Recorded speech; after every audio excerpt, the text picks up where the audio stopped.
equipping you to navigate your grief journey after child loss. This is the Hope After Child Loss podcast. On each episode, we explore the many challenges of grief as guests share their stories of loss.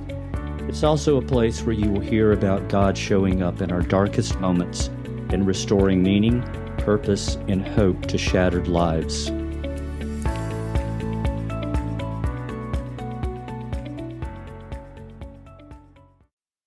Welcome to another episode of the Hope After Child Loss podcast.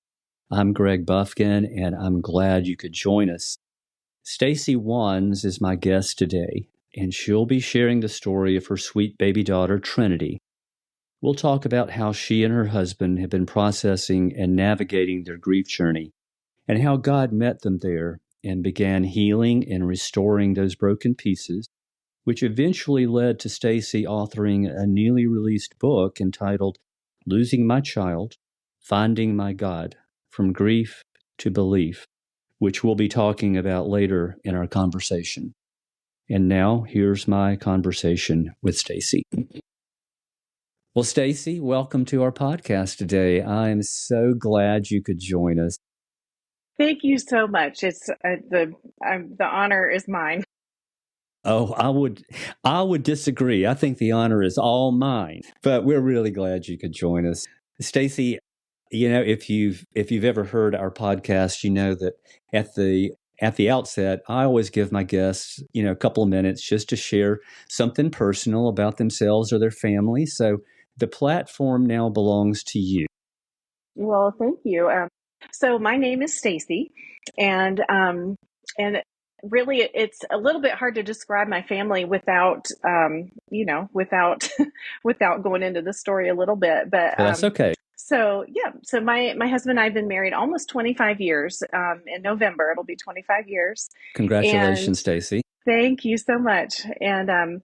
And so we're about 8 years into our marriage, I guess, when we had our first child, and she's the one that we lost, and we can go into a little bit more detail about that later. But then we were blessed with twins, and so it's been an adventure ever since. And that was such a turning point in my life, in my spiritual life, and just it has just been dramatically different, and also just becoming a parent is will dramatically affect your life as well. But and then heard those rumors.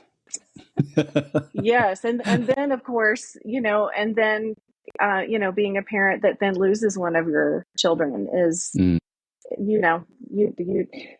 this is your subject matter, and there's nothing else. There's nothing else like going through that. But now my twins are now 17. They just turned 17. They're juniors in high school.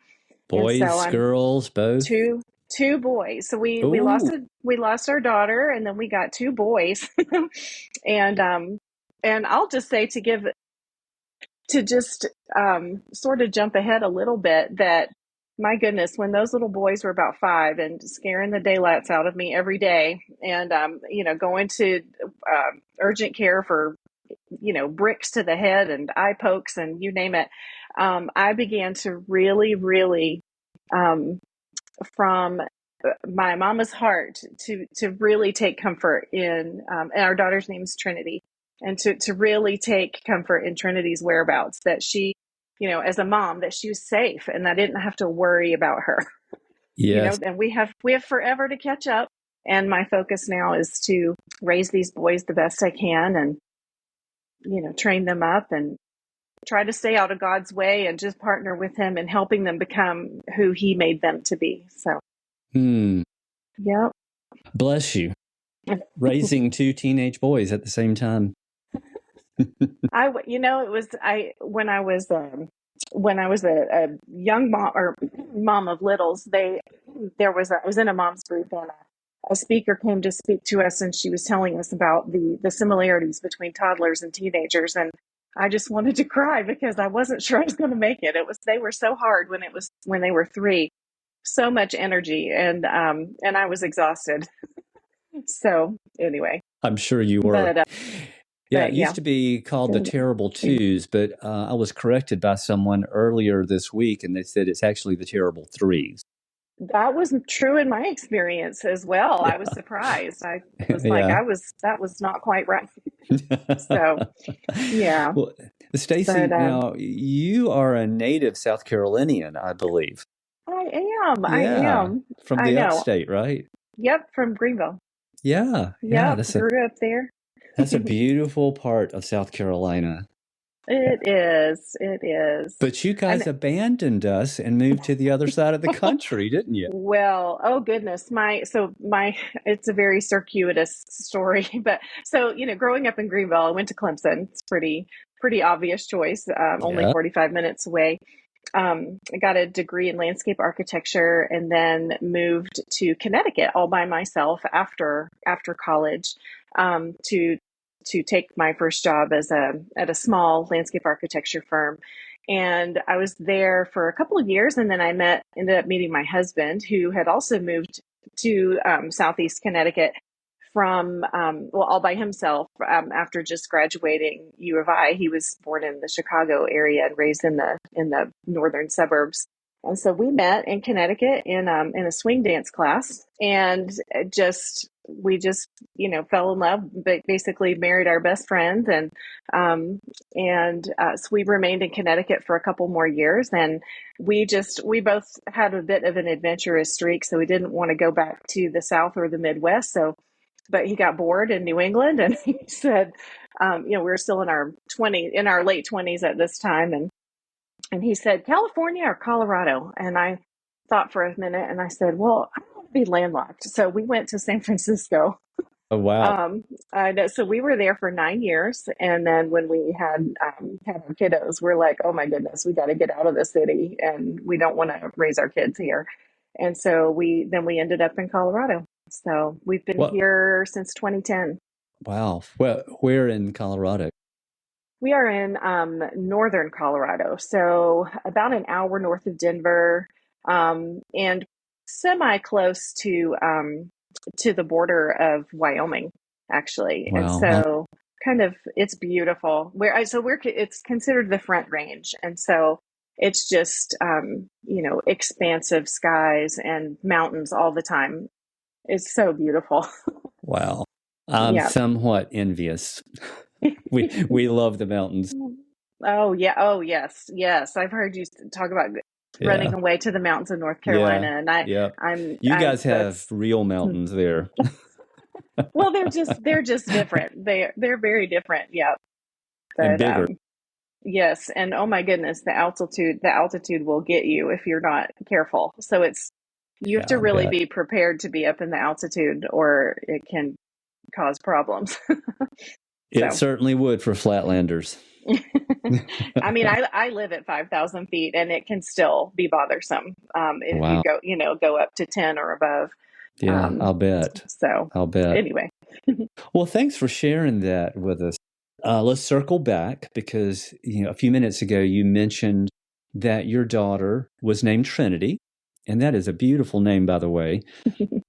So let's talk about that. That's kind of why we are talking today, because you guys lost Trinity shortly after birth, if I recall from a previous conversation. Why don't you just kind of pick up from there and tell us a little bit about that and what led to the grief journey that you guys have been on for the last Mm. quite a few years.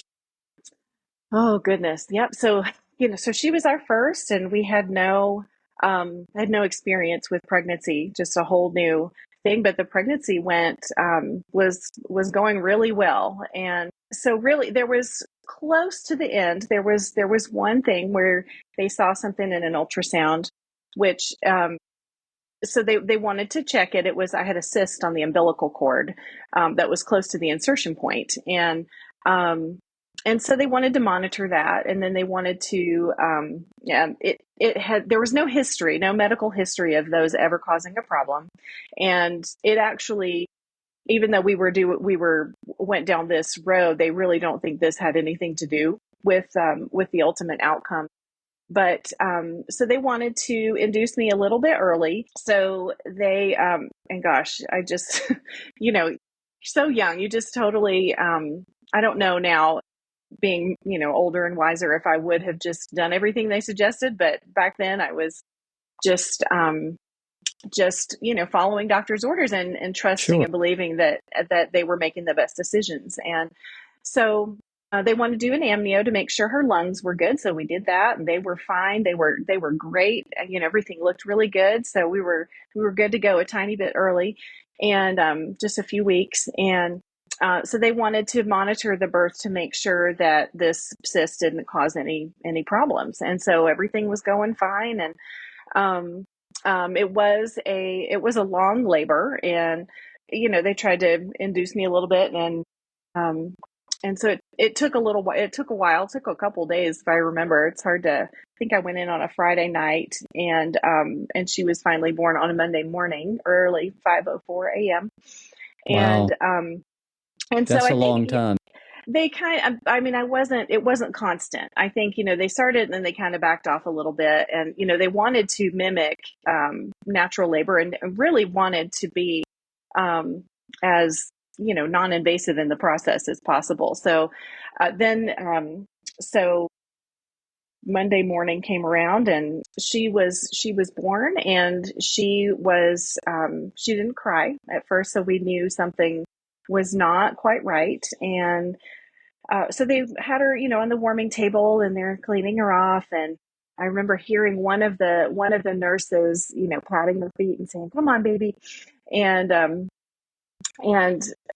so they got it. Seemed to take a long time. Is just really weird when there's anything um, traumatic going on. And the whole thing was unknown, and I really did not expect the outcome that happened. But at this point, I thought they got her all cleaned up, and they handed her to me, and I got to hold her for a minute. And so, and her eyes were closed, and which I was kind of bummed about. I've really been looking forward to gazing into her little eyes. Sure. and and so I sensed that her breathing seemed a little bit shallow. So I was like, "Do you need to take her?" So they took her to the NICU, and while they finished getting me cleaned up, um, and so my husband was sort of going back and forth between my room and the NICU.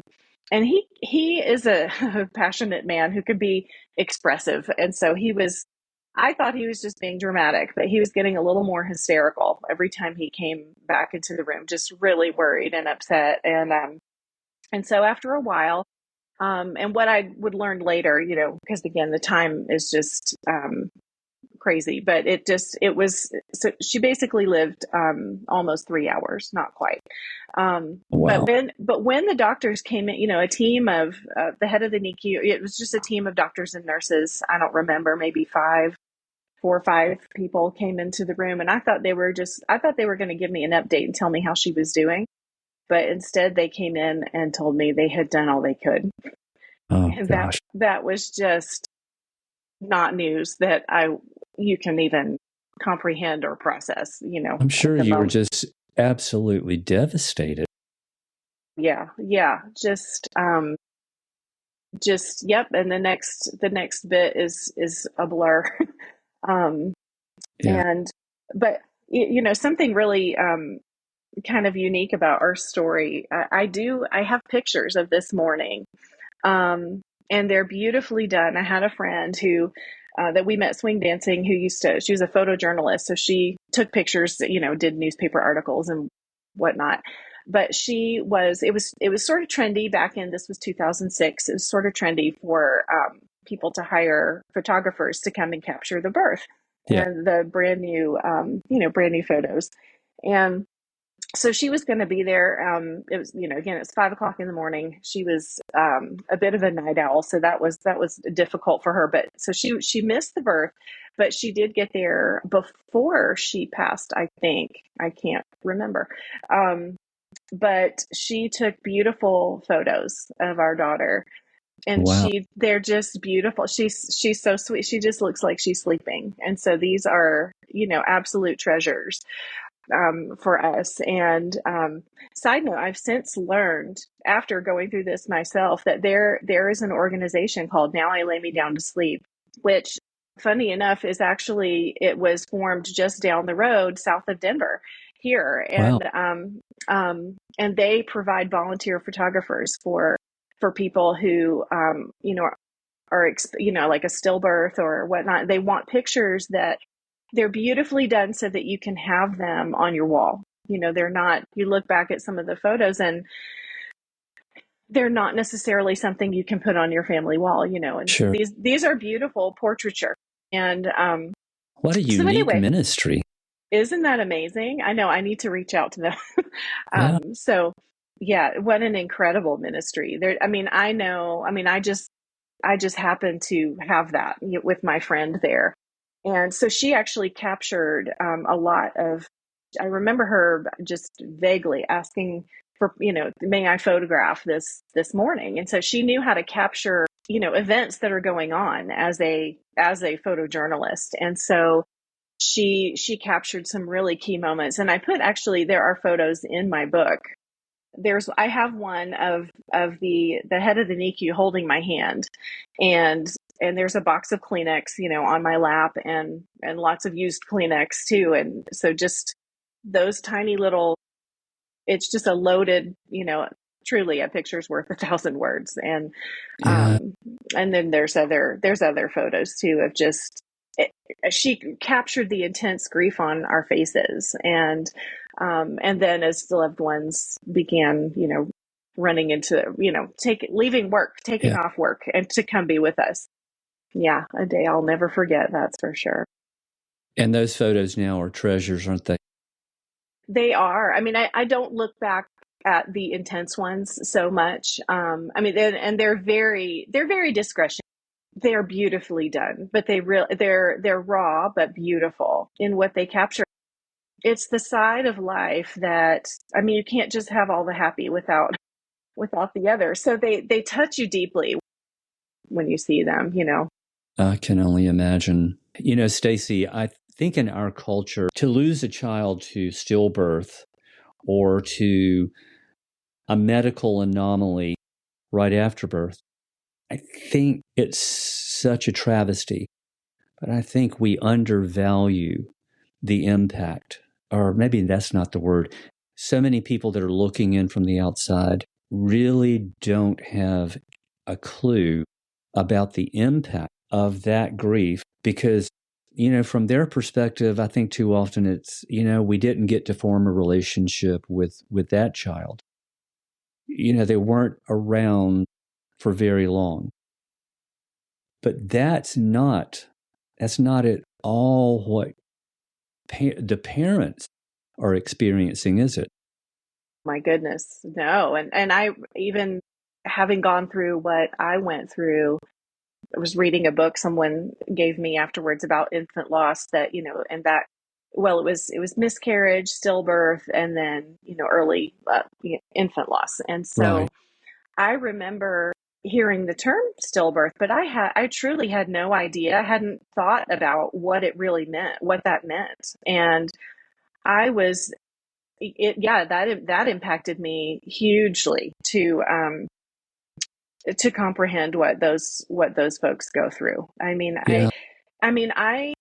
When I gave birth to Trinity, I knew that she was alive. I was expecting to have my baby. I cannot imagine how you get the oomph to push. If you know that you are having a stillbirth, I can't fathom how difficult that must be. Yeah. And I think that's missed by so many people who haven't been there and who just don't understand. They just don't see it as the equivalent of losing a child any other way. And I'm so glad that you can talk about that, because there are probably moms listening today who have experienced something very similar, and they probably, sometimes I think husbands and wives, but I think most probably especially the moms, sometimes suffer in silence as a result. Goodness. Yeah, there's so many things that factor into that. I mean, it is hard, like you see coworkers that saw you go through your whole pregnancy, and the folks that lived your pregnancy with you and then continue to do life with you later. They see the impact of it more. But one thing that I thought of when you're talking about that is that, and this, it's totally natural, but the comparison aspect of, and that people hear my story, and they have a tendency to lessen their loss of miscarriage. I don't want anybody to lessen their loss, with the comparison thing that happens. Or, I Yeah. mean, I think, that is our heart to empathize with each other, and and I can't imagine going through what you went through, and, having all of those years, and that empty chair. I mean, just that title, that title is so profound. And that I have not, that was not our experience. It was quite a bit different, but I think it's wonderful just to talk and to compare notes. I think there's such comfort there, and I just have a real heart for no one to lessen what they went through because they think that someone went through something worse than them. Yeah, I think So, that's very important. I'm glad that you brought that up because you're right. We have a tendency sometimes to compare the loss of every child, no matter at what point in time we lose them. It turns our lives upside down, and my it's an goodness. unspeakable loss, Mm. and it changes us forever. We all know, Stacey, that grief manifests itself in a myriad of ways that Mm. are most often pretty unpredictable, and it kind of comes in waves. Yeah. But for you, could you talk a little bit about what impacted you the most? Was it the physical? Was it the Mm. emotional, or the mental, or the spiritual, or a combination of those? Because sometimes when you're in that early season of grief, maybe someone listening today, sometimes you think you're going crazy Mm. because nothing seems to make sense about how you're feeling or what you're experiencing. So My walk goodness. us through a little bit about what that was like for you and how you handled Well, I mean, I'd say luckily for me, I had a maternity leave on the books already planned. So and so I had 6 weeks off work, and then I took an extra week. So I had 7 weeks off work. And I know another thing about my story, I'm so grateful that, or maybe that's not the right way to say it. I can't imagine. I worry about the moms that experience a loss like this and have other little kids to take care of. I can't. I was non-functional, and the Lord is so gracious that way. I mean, I basically sat at my table and stared out the window for that whole time, and Yeah, and that's normal. just yeah, it was yeah. There were definitely, it's very, very difficult. I remember, and I do feel like the Lord gifted me with some words to describe some of these difficult feelings, and that's very much a big part of my book, is taking folks on that grief journey with me. But I remember thinking, and I don't remember exactly how I worded it. I think I'm a better writer than a speaker, just for the record.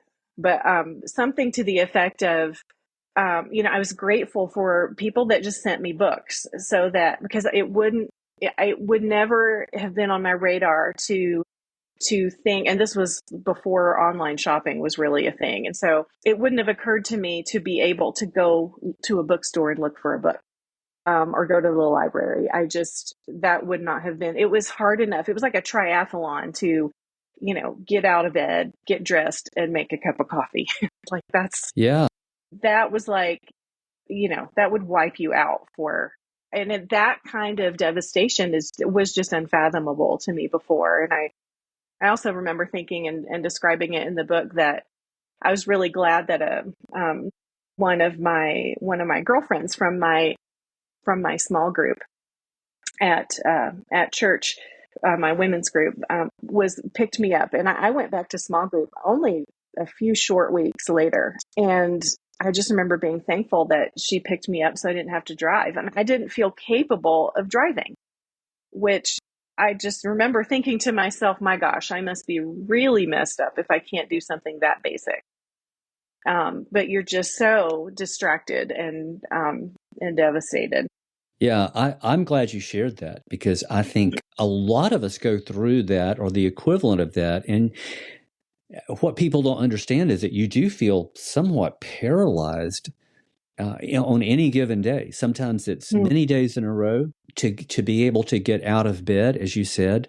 That's an accomplishment some days. To get out of bed and get a shower, that's a huge accomplishment on some days. Yep. And something else you just said triggered both memories and something that I think is really important. For people who are in our lives, whether they be family members or just really good friends, for the first several weeks, maybe even going into months, you need to understand that it is almost impossible for us, the ones who are grieving, to take the initiative in relationships. People mean well, and they'll often say things like, "Gosh, if you want to talk or if you need something, just call or text me." Stacey, I think you could identify with this. Please don't expect to get that call or that text. It's just not going to happen. It's not because we don't want to. We just can't. Yeah. You just can't do it. Yep. Yeah, you're just not capable. I mean, you can barely, like you said, barely, get up, take a shower, and feed yourself. My goodness. Yeah, I was very appreciative of those friends that would just do things. And I made a point to mention some of those acts just in my book as a helpful way to, this, because people wonder, what can I do?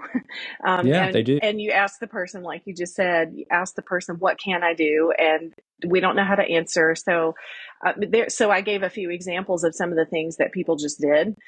We had one friend that picked my mom up from the airport who, came in from South Carolina, and I don't even know how she got into our house or what. She brought my mom to the hospital, but she also, in the meantime, went to our house, went to Trader Joe's, bought a whole bunch of groceries, and filled our freezer and our fridge so that we would have food to come home to. And I have no idea how she got into our house even, but I mean, those sorts of resourceful friends are just amazing. And I wouldn't have thought to ask that. I just remember standing there with my mouth open, gaping open, looking in my freezer going, oh my goodness, like that's amazing. Yeah. And then, Indeed. and friends that would call and text, and even just leave messages, whether or not I was able to return the call or not, I appreciated the messages. Yeah. Yeah. And those are things that you couldn't think to ask for. Right. Right. You're just not in a place where you can do that. That's something that you obviously, probably as long as you live, will never, ever forget. But I would be willing to bet that the things that people said to you the first few days and weeks, I bet you remember very little, if not much of anything, of those conversations. Yeah, correct. I mean, just bits and pieces, unless it was, there were profound things that do stick with you, such as, getting, how when you leave a hospital, they don't let you walk out. So you have to, I'm just getting wheeled out, and it Right. takes a while to not look pregnant anymore after you've had a baby too. So Right. my belly was really big, and I was getting wheeled out, and I had flowers in my lap. And as I was getting wheeled out and some other people were coming in, they congratulated me. And they had no idea, but of course. that sort of thing. And just, yeah. But that hurts profoundly. Oh, it does. I mean, it does. And yeah. So I mean, that's another little anecdote that made the book. But physically too, you were asked other physical things. So when people from our church just put together a memorial service, because we're preparing for birth. We were not. Right. I had never at that age been in charge of anyone's funeral, and had no idea what to do. The taking care of the logistics was just awful, and you can't think straight. So how are you supposed to make any of these decisions? So thankfully we had a lot of friends walk us through a lot of that as well. But when it came time for the memorial service, my milk had come in, and then because my baby wasn't there to relieve that, I ended up with Right. mastitis, Oh, which is gosh. very painful, and so that was just insult to injury at the memorial service. And this is not something I did mention this in the book, but at the time I was quiet about it. But every hug I got was painful at the memorial service, and I Mm, got you know hundreds of hugs. That felt like I don't and I wouldn't have done without one of them, but it just was insult to right. injury. Yeah, and then I mean that sort of reminds me that when you guys went back home, Mm. you guys probably had already made a nursery in your Well, home. we're not as organized as some people. We had things. I know, as much I wish we were those kind of people that could have had it all perfect and ready to go, but I was still working full time at the time, and so was my husband. And so we were gathering things, but we didn't have it all. We didn't have it all put together. And so, yeah, so we just gathered up what we had eventually. And I mean, it did require rearranging that room, but also we were in a tiny condo in San Francisco, and um, my family flew out, Richard's family flew out, and so we had a bunch of people. We had to put everybody up in our condo except for who could fit, and some people had to stay in a hotel, and there was a whole level of difficulty and family dynamics around that, and um, oh goodness, and yeah, I do talk about some of those stories in the book as well, but that was really difficult, and I was very frustrated that I was having to help figure out who's going to sleep where.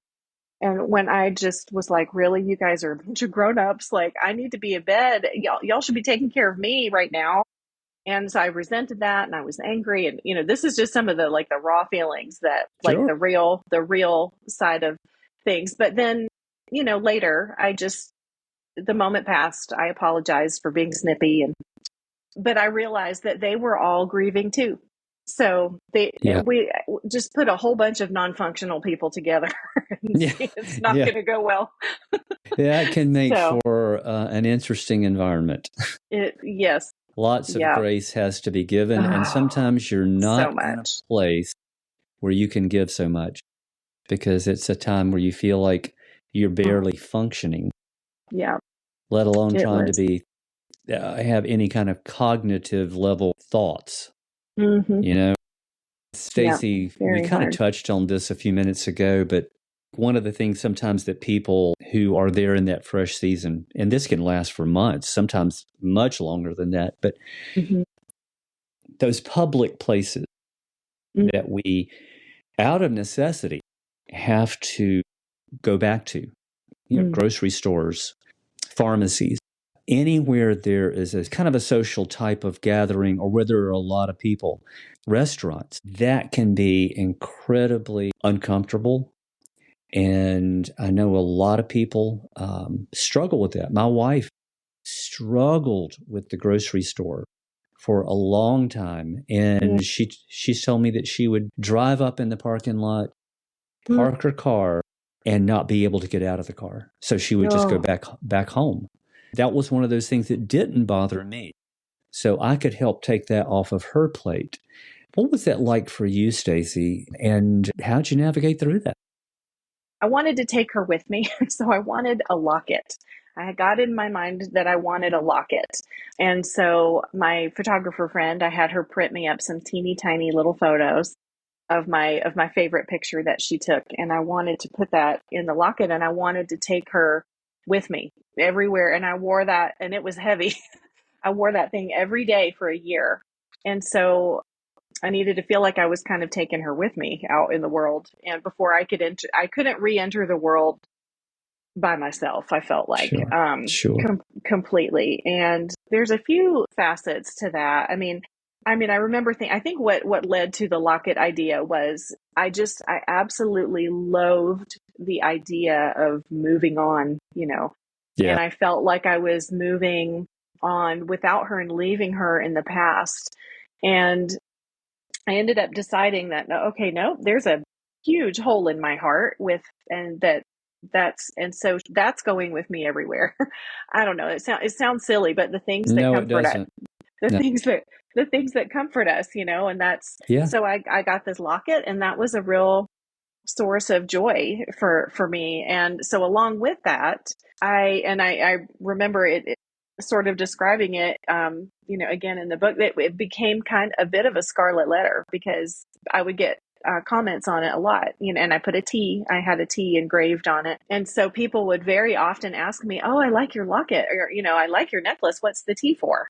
And I knew that I was asking for that and asking for those conversations by wearing that, but I couldn't deny her. I had to talk about her, Absolutely. um, and so I had to, and I'm an introvert too, so I don't know. But I just would tell anybody that asked, what Yeah. happened, basically. I mean, not probably, not to this extent, but it was actually ended up being yes, it was awkward. It was probably, awkward for the other people, but I couldn't not do that. But very often it would be a source of comfort for, after the awkwardness, they would either it happened to them, or they had some experience, or they knew somebody, and so it would become a source of comfort. I totally understand that. Yeah. But I do remember semi vividly standing in the grocery store line and just feeling so incredibly vulnerable, and just feeling like I was so wounded, the walking wounded. I just remember, but no one would be able to tell by looking at me. And it just was a Exactly. very strange feeling. You Yeah, feel absolutely alone in a crowd. it was very Yeah. difficult. Well, But I'm glad you shared that, because I think one of the things that comes out of your story about the locket is your passion to be able to carry on Trinity's name with you and have her close to your heart through that locket. And I think what that says to people, that I think it's one of the things that we want to say to people. It's a fear that other people are going to forget our child, because so many people are afraid to use their name for fear that it's going to hurt us. And what they don't understand is that we crave hearing somebody else speak our child's name. It's like music to our ears. And so I want to extend to people that are listening who maybe haven't lost a child, but are listening because maybe a friend or a family member had. Take the risk of it feeling a little uncomfortable at first, and ask your friend or your family member about their child. Bring up their name. Maybe you have a really cool story, maybe a funny story, something that just meant a lot to you with their child, or just a favorite memory, and share that with them, or ask them if it would be okay if you shared that memory, because more often than not, they crave things like that. Would you agree with that? Oh, absolutely. It just, yeah. And as you're saying that, I'm just remembering, to this day, I get text messages on her birthday Yeah. from friends who are, or even if it's just a heart emoji. I know exactly what it means. And close friends and family have been with us for, she's, 18, and we have her pictures out. And my goodness, we've had, that was the fun thing with having two boys afterwards. Their birthday's in August, her birthday's in February, the day before Valentine's Day, which also had a bit Oh, of wow. a profound effect on us, where it made Valentine's Day feel so trite for I'll bet. years. And not that we were probably, we weren't huge into celebrating that anyway, but we felt like we got a taste of real deep love from friends and family that, I mean, when your heart is that shattered and then, people come around you, there's nothing trite about that. But, No, not at all. so on her birthday, it's, I have, and still to this day, I view it as my one chance to make something with pink frosting. So I used to make her Mm, little birthday cakes, and we went with the boys. We would sing her happy birthday when they were little, and I still will make treats for our pretty little cake or something around that time. And yeah, I can't not do it, and I lead prayer groups, so if it falls around her birthday, I will bring little cupcakes. It just that's, makes me happy. I know it must. It's little things like that that mean so much to parents, even if nobody else understands it. And Hmm. that's what you should do if it brings you that kind of joy and peace in Hmm. doing it. So yeah, I mean, Yeah. there's no right or wrong way to grieve. Yeah. Stacey, what have you learned about God in your suffering that you didn't know about him prior? Well, that's very profound for me because, growing up in the South, in the Bible Belt, I knew about God, but I didn't know God Yeah, there is a difference. personally. I did not know him personally until I went through this. And that is when he became real to me. And that has been profound and life changing and adventure. I described that also in the book. We lost Trinity in February of 2006, and then in less than a year, the Lord did an profound healing work in my heart. I mean, he did the predominant amount of healing in less than a year, which is just not normal at all. And That's so pretty amazing. And I think that shows that he's the healer, that time does not heal necessarily. And Absolutely. actually, time, if things are not dealt with well, then they can fester. And it gets harder to get to the root of the pain, and the trauma. That's so true. But so he did that, and then he gave us twins, and then I felt led to write the story. So my book is predominantly how he healed my heart in less than a year and what he did and how he encountered me, which back then I didn't even have the language for it. But I listened to your story some time back. And the first part in particular really stood out to me when you said that on the drive back home from the mountains, you experienced the peace of God. And there's just Right. no explanation for that. You couldn't have done that if you tried it. And that's his presence. And he did that for me too. And I had no idea until later that like, oh, that's what that is. But I felt very insulated and very protected and very like he was just wrapped around us. He didn't take the pain away, No. but he was right there with us, comforting us in it. And he helps us carry it. I think it's important that we don't try to do that alone. We weren't built for it. We weren't Mm-mm. designed for it. And Mm. he wants to help us carry it, but we've Yeah. got to let him in. Just like we Yes. sometimes have to let other people in to that equation as well. Yeah. And you just very successfully took away my second question. Very nice. You did it well. I was going to ask about your book. Tell us the title of the book again, and just tell us basically why you wrote the book and what you want that book to do in the lives of other people who are grieving that will be reading it at some point. Yeah. So the title is Losing My Child, Finding My God. And that in a nutshell is just a big part of my testimony. And the subtitle is From Grief to Belief. I felt compelled to write it. I felt like it was a divine assignment. The short version, losing her and then him healing me and then giving me twins. And then I felt like he's like, okay, now write that out for other people. So many people, as any like normal person would think, oh, that must have been so healing for you to go back and write that out. And I did not need to do that for myself at all because he already healed me, and I didn't even journal during that time. I'm so in awe of how God carried us.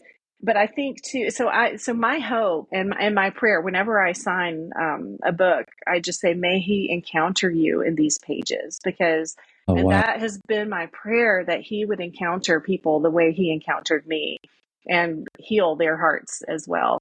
Or, and if people are reading on behalf of a friend because they want to help and they don't know how, then I hope there's a lot of tidbits in there as well. But that they too would be encountered and know how to support, their loved one.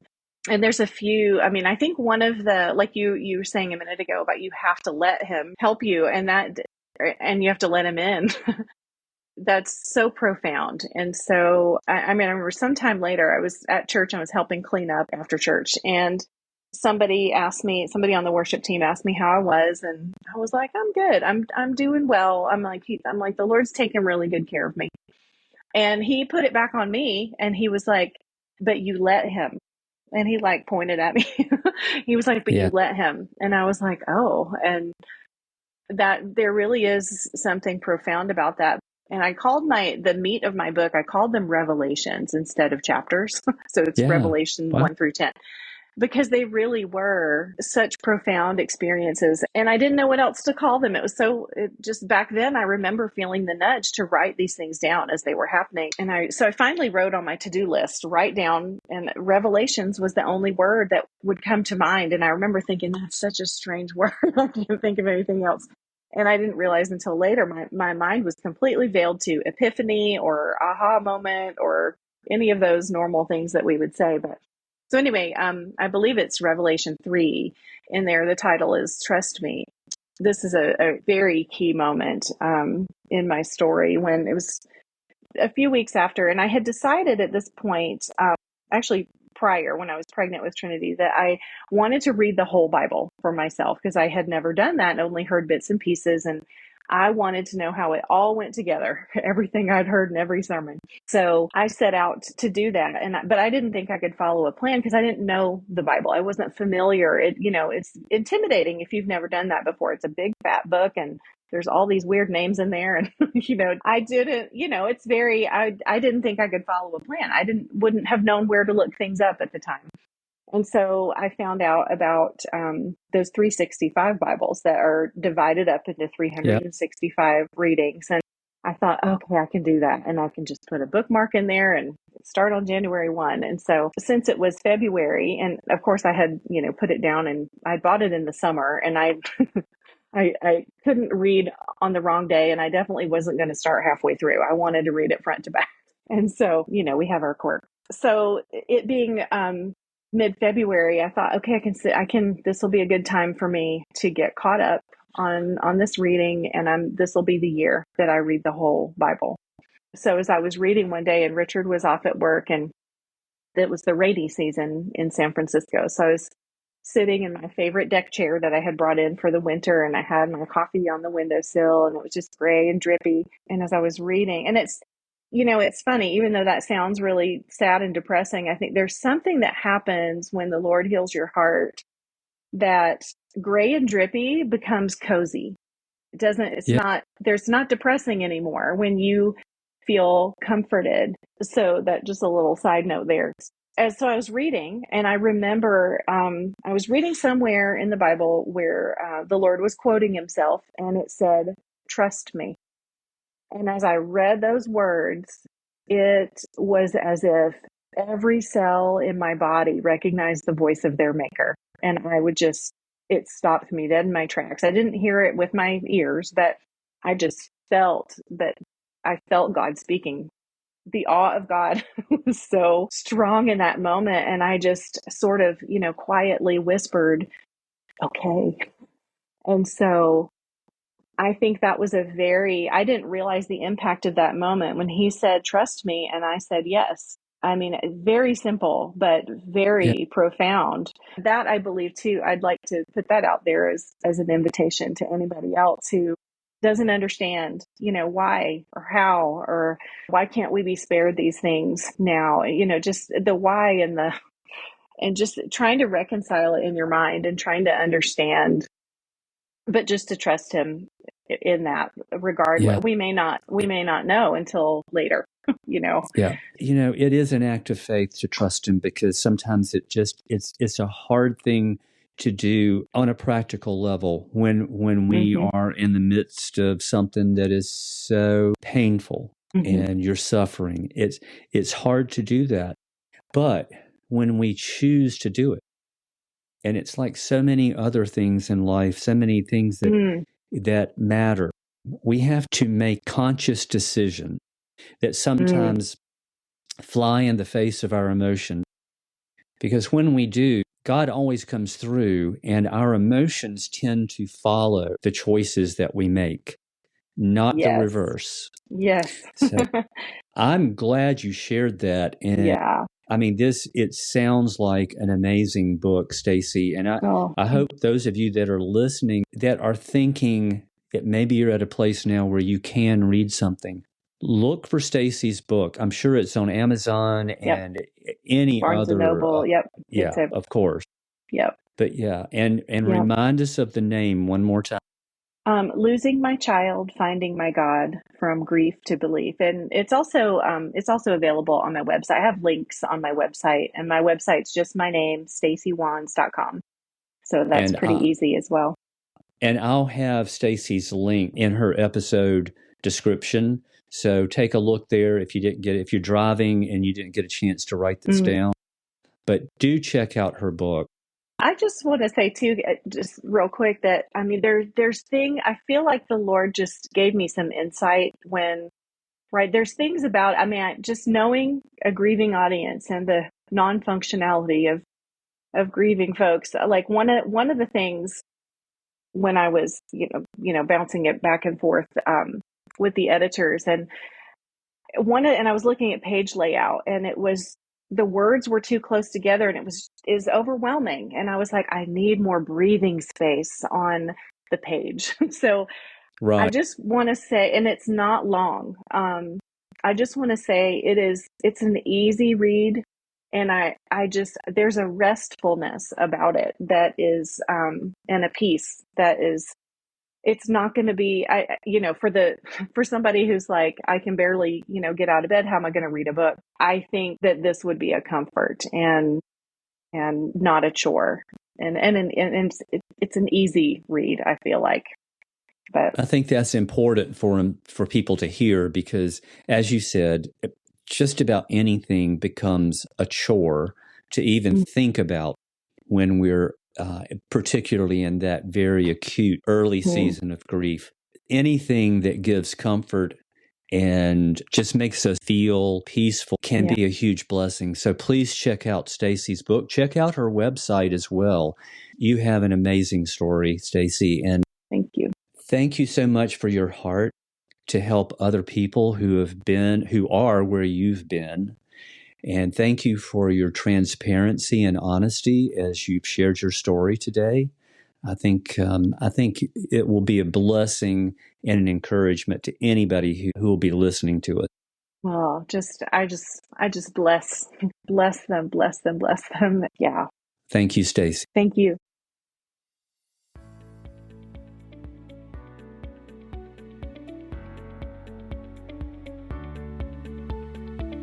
Well, thank you for joining us today.